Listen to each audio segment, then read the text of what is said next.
Halo semuanya, nama saya Rangga Nanda Pradana dan di video kali ini saya akan menjelaskan dan menjawab beberapa pertanyaan dari dosen saya tentang interpreting. Pertanyaan pertama adalah apa perbedaan translation dan interpreting? Translation dan interpreting adalah dua kegiatan yang berhubungan dengan bahasa tetapi memiliki beberapa perbedaan, yaitu kalau translation menerjemahkan teks tertulis dari satu bahasa ke bahasa lain seperti buku, dokumen, situs web, atau teks tertulis lainnya. Sedangkan interpreting itu menerjemahkan secara langsung atau lisan dari satu bahasa ke bahasa lain seperti melalui percakapan, pertemuan, atau acara langsung. Sedangkan waktu yang diberikan translator itu lebih banyak karena menerjemahkan teks dan mereka bisa merujuk ke sumber dan kamus referensi lainnya. Sedangkan interpreting itu waktunya terbatas dan mereka harus segera menerjemahkan pembicaranya langsung.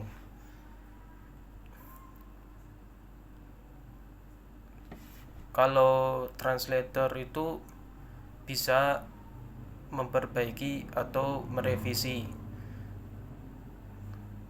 karena mereka menerjemahkannya lewat teks. Sedangkan interpreting itu tidak ada revisi, jadi mereka tidak memiliki kesempatan untuk mengubah atau merevisi apa yang telah diucapkannya.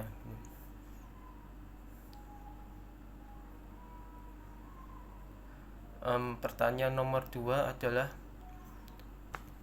pada dasarnya ada berapa macam interpreting? Jelaskan dan berikan contohnya.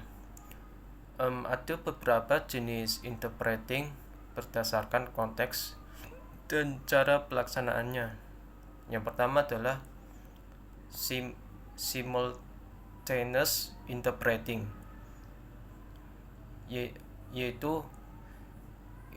yang interpreting ini terjadi secara bersamaan dengan pembicaraan asli. Interpreter mencoba mengikuti pembicaraan dalam satu bahasa dan menerjemahkannya ke bahasa lain secepat mungkin. Contohnya, interpreting simultan sering digunakan dalam konferensi internasional, pertemuan PBB atau acara televisi langsung.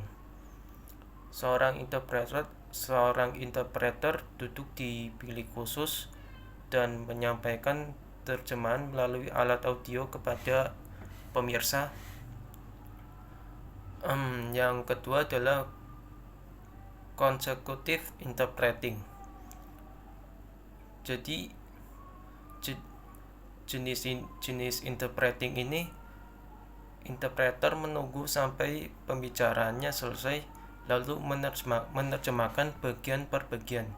Contoh, interpreter konsekutif sering digunakan dalam pidato diplomatik, wawancara, atau pertemuan bisnis. Setelah pembicara selesai berbicara, interpreter mengulangi atau menerjemahkan apa yang telah dikatakannya. Yang ketiga adalah whisper interpreting, yaitu interpreter yang berbicara dengan bisik-bisik kepada penerima yang membutuhkan terjemahan. Biasanya hanya satu atau dua orang membutuhkan terjemahan dalam situasi yang tidak memungkinkan penggunaan alat audio atau interpreter lainnya. Contoh, Whisper interpreting ini dapat digunakan dalam pertemuan bisnis informal atau tur wisata di mana beberapa peserta berbicara bahasa yang berbeda. Yang keempat adalah liaison interpreting. Jenis interpreting ini bertindak sebagai penghubung antara pihak yang berbicara yang tidak berbicara dalam bahasa yang sama. Contoh, dalam pertemuan bisnis dengan pihak asing, seorang interpreter liaison dapat membantu dalam percakapan informal antara kedua belah pihak. Dan yang terakhir adalah escort interpreting. Escort interpreting itu tugasnya mendampingi individu atau kelompok kecil selama perjalanan atau acara tertentu untuk memberikan terjemahan lisan. Contoh, seorang interpreter escort dapat mendampingi seorang wisatawan yang tidak fasih berbahasa asing selama kunjungan wisata ke luar negeri. Dan pertanyaan ketiga adalah, orang seperti apa yang ingin menjadi interpreter? Orang yang ingin menjadi interpreter itu harus memiliki sejumlah kualitas, keterampilan, dan minat tertentu. Seperti kemampuan bahasa yang kuat adalah prasyarat utama.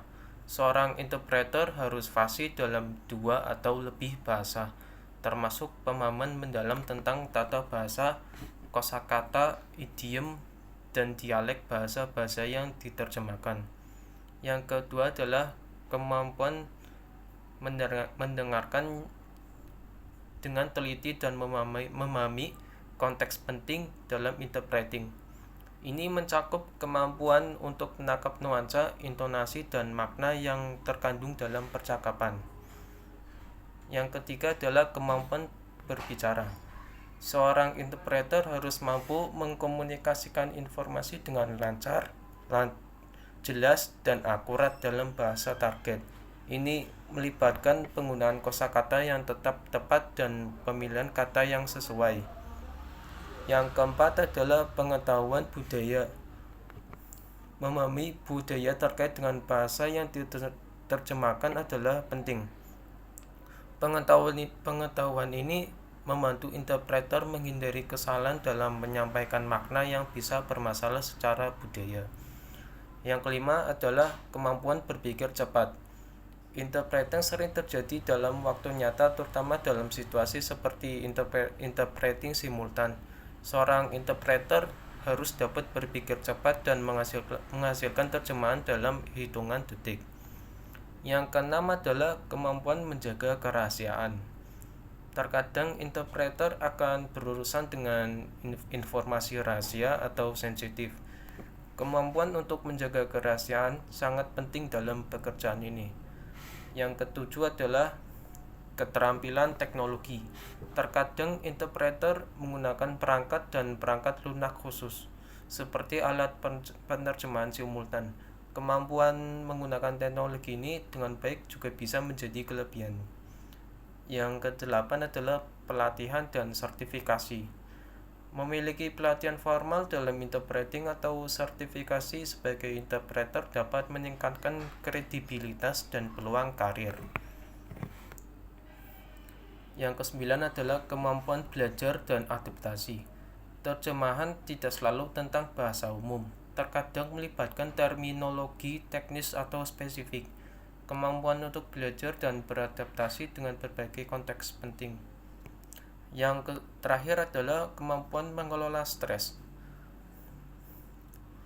Interpreter sering dilakukan dalam situasi tekanan seperti konferensi internasional atau situasi darurat. Kemampuan mengelola stres dan tetap tenang penting untuk kesuksesannya.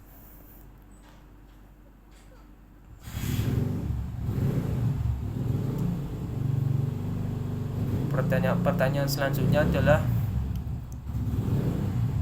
hal apa yang terbaik dari interpreting? Ada beberapa hal yang dapat dianggap yang terbaik dari pekerjaan sebagai interpreter, eh, yaitu yaitu yang pertama adalah meningkatkan komunikasi antar bahasa. Interpreter memungkinkan orang dari berbagai budaya dan bahasa untuk berkomunikasi dan memahami satu sama lain. Mereka berperan sebagai jembatan yang membuka pintu dialog lintas budaya. Yang kedua adalah membuka peluang karir internasional. Interpreter sering bekerja dalam konteks internasional, seperti konferensi, pertemuan diplomatik, atau perdagangan internasional. Hal ini dapat membuka peluang karir yang luas di tingkat global. Yang ketiga adalah keterlibatan dalam berbagai bidang. Interpreter dapat memilih untuk bekerja dalam berbagai bidang spesialisasi seperti hukum, kedokteran, teknik, atau seni. Ini memungkinkan mereka untuk mengejar minat dan keahlian khusus mereka. Yang keempat adalah penting untuk diplomasi dan hubungan antar bangsa. Dalam konteks pertemuan diplomatik, interpreter dapat memiliki peran penting dalam menjaga perdamaian, memahami perbedaan budaya, dan memfasilitasi kerjasama antar negara. Yang terakhir adalah peningkatan kemampuan bahasa.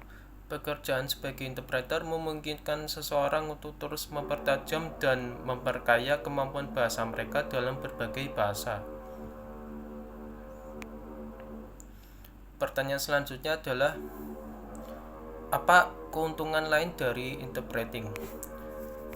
Ada beberapa keuntungan lain yang dapat diperoleh dari interpreter. Yang pertama adalah fleksibilitas jadwal. Sebagian besar interpreter memiliki fleksibilitas dalam menjadwalkan pekerjaan mereka. Mereka dapat bekerja sebagai freelancer atau memiliki kendali atas jadwal kerja mereka, yang bisa menjadi keuntungan besar untuk mencapai keseimbangan antara pekerjaan dan kehidupan pribadi. Yang kedua adalah sering bepergian. Untuk interpreter yang bekerja di tingkat internasional, pekerjaan ini memberikan kesempatan untuk bepergian ke berbagai tempat. Hal ini dapat menjadi pengalaman yang memperkaya dan menyenangkan.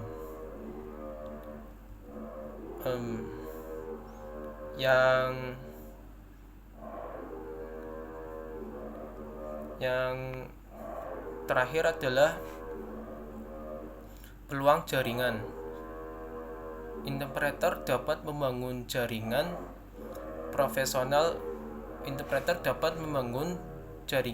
profesional yang luas. Mereka dapat mengenal banyak orang dari berbagai bidang dan membangun hubungan yang berharga.